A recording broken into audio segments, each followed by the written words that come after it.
চলমান সহিংসতা ভাঙচুর ও চাঁদাবাজি বন্ধের দাবিতে নাঙ্গলকোটে যুবদলের বিক্ষোভ। আপনারা দেখছেন সিএসটিভি, আমরা জনতার কথা বলি। সরকার পতনের পর কুমিল্লার নাঙ্গলকোট সহ দেশব্যাপী চলমান সহিংসতা ভাঙচুর ও চাঁদাবাজি বন্ধের দাবিতে নাঙ্গলকোট উপজেলা যুবদলের আয়োজনে বিক্ষোভ মিছিল ও প্রতিবাদ সভা রবিবার বিকেলে অনুষ্ঠিত হয়েছে। বিক্ষোভ মিছিলটি নাঙ্গলকোট আরিফুর রহমান সরকারি উচ্চ বিদ্যালয় থেকে শুরু করে উপজেলা সদরের প্রধান সড়ক প্রদক্ষিণ শেষে নাঙ্গলকোট বাজারের বটতলা এলাকায় গিয়ে প্রতিবাদ সভায় মিলিত হয়। উপজেলা যুবদল আহ্বায়ক মনিরুল ইসলামের সভাপতিত্বে প্রতিবাদ সভায় প্রধান অতিথির বক্তব্য রাখেন কেন্দ্রীয় বিএনপি নির্বাহী সদস্য ও নাঙ্গলকোট উপজেলার সাবেক সভাপতি আলহাজ মোবাশ্বের আলম ভূঁইয়া। প্রতিবাদ সভায় বিশেষ অতিথি হিসেবে উপস্থিত ছিলেন নাঙ্গলকোট পৌরসভা বিএনপি সাবেক সভাপতি নুরুল আমিন জসিম, সাবেক সাধারণ সম্পাদক জাহাঙ্গীর আলম মজুমদার, নাঙ্গলকোট উপজেলা যুবদল সাবেক সাংগঠনিক সম্পাদক ও সাবেক পৌর কাউন্সিলর আবু ইউসুফ মজুমদার, কুমিল্লা দক্ষিণ জেলা যুবদল যুগ্ম আহ্বায়ক আবু ইউনুস হাসান মানিক, স্বেচ্ছাসেবক দল কেন্দ্রীয় কমিটির সদস্য মিজানুর রহমান মজুমদার, উপজেলা যুবদল সদস্য সচিব কামরুজ্জামান টিটু, সিনিয়র যুগ্ম আহ্বায়ক মোদাসের হোসেন মজুমদার লিটন, পৌরসভা যুবদল আহ্বায়ক নুরুল আফজার সজল, সদস্য সচিব এনায়েত উল্লাহ কামাল, উপজেলা যুবদল যুগ্ম আহ্বায়ক আব্দুল মমিন, কাজী ফয়সাল, ওহিদুল ইসলাম, শিহাব খন্দকার, হারুনুর রশিদ, আলমগীর হোসেন মোল্লা, পৌরসভা যুবদল সিনিয়র যুগ্ম আহ্বায়ক মিজানুর রহমান টিপু, যুগ্ম আহ্বায়ক আলমগীর হোসেন, মহিনুদ্দিন, বেলাল হোসেন, সবুজ, পারভেজ রানা, নূর আহমেদ, উপজেলা ছাত্রদল নেতা মোহাম্মদ কামরুজ্জামান, আলী হোসেন টিপু, পৌরসভা ছাত্রদল নেতা জিয়াউর রহমান, সৈকত, সাগর প্রমুখ। কেন্দ্রীয় বিএনপি নির্বাহী সদস্য ও নাঙ্গলকোট উপজেলা সাবেক সভাপতি আলহাজ মোবাশ্বের আলম ভূঁইয়া বলেন,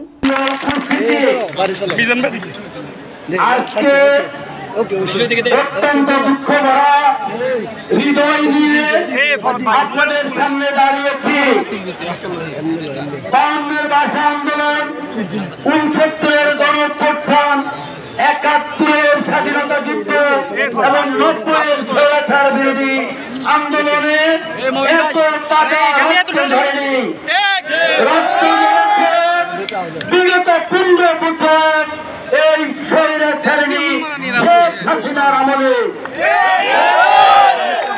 যেই সকল শহীদের রক্তের বিনিময়ে আজকে বাংলাদেশ সত্য স্বাধীন হয়েছে, সেই শহীদদের প্রতি আমি বিনম্র শ্রদ্ধা জানিয়ে শুরু করছি।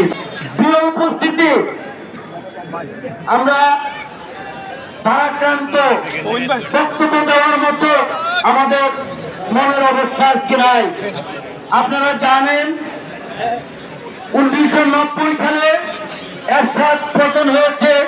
সেই পতনে আমাদের আজকের যিনি আমার আগে বক্তব্য রেখেছে আমাদের পৌর বিএনপির সাবেক সভাপতি নুরু ভাই, উনি তখন জাতীয় পার্টি করত। আমরা বিএনপি, আওয়ামী লীগ, জামাত, আমরা বিরোধী দল ছিলাম। এরশাদের পতন হয়েছে। নাঙ্গলকোট কিন্তু কোন দুর্ঘটনা ঘটে নাই, লুটতরাজ হয় নাই। নাঙ্গলকোট ছিল সম্প্রীতির নাঙ্গলকোট। কতিপয় দুষ্কৃতিকারী নাঙ্গলকোটকে কলুষিত করেছে, নাঙ্গলকোটকে কারা কলুষিত করেছে আপনারা জানেন। আমাদের পৌর বিএনপির সাবেক সাধারণ সম্পাদক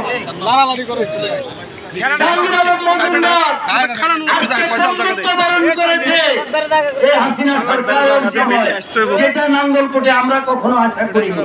আমাদের নেতা কর্মী পঙ্গুত্ব বরণ করেছে, আমাদের হাজার হাজার নেতা কর্মী কারাভোগ করেছে, ঘর বাড়ি ছাড়া হয়েছে। আপনারা সবকিছু অবগত আছেন। আমরা আমাদের ভোটের অধিকার হারিয়েছি, আমরা আমাদের গণতান্ত্রিক অধিকার আমরা হারিয়েছি, আমরা আমাদের ধর্মীয় মূল্যবোধ এদের কাছে হারিয়েছি। অনেকভাবে আমরা লাঞ্ছিত, বঞ্চিত হয়েছি। আপনারা সেগুলা জানেন। আজকে এখানে যারা উপস্থিত আছেন, আমি যাদেরকে দেখতেছি এখানে নতুন কোন লোক নাই। আপনারা জানেন 15 সালে এর চেয়ে অনেক বড় লোক মিছিল করেছি আমরা। 15,000 লোক দিয়ে আমরা মিছিল করেছি। আজকে আমরা নতুন করে নতুন লোক দিয়ে এখানে আমরা মিছিল করছি এমন তো নয়, এগুলা সবাই আমাদের কর্মী, আমাদের দুর্দিনের কর্মী, আমাদের দুঃশাসনের বিরুদ্ধে সংগ্রামের সহযাত্রী। এই জন্য আমাদের আজকের এই আয়োজন, সেটা হলো বাংলাদেশের ছাত্র সমাজ তাদের একটি মৌলিক অধিকার নিয়ে এই সরকারের বিরুদ্ধে আন্দোলন ঘোষণা করেছে। সেই আন্দোলনে সরকার দমন নীতি চালানোর প্রতিবাদে এক দফার আন্দোলনে সেটা রূপান্তরিত হয়েছে। সেই আন্দোলনে বাংলাদেশের আপামর জনগণের সমর্থন ছিল ছাত্রদের সেই আন্দোলনের প্রতি। সেই আন্দোলন সফল হয়েছে।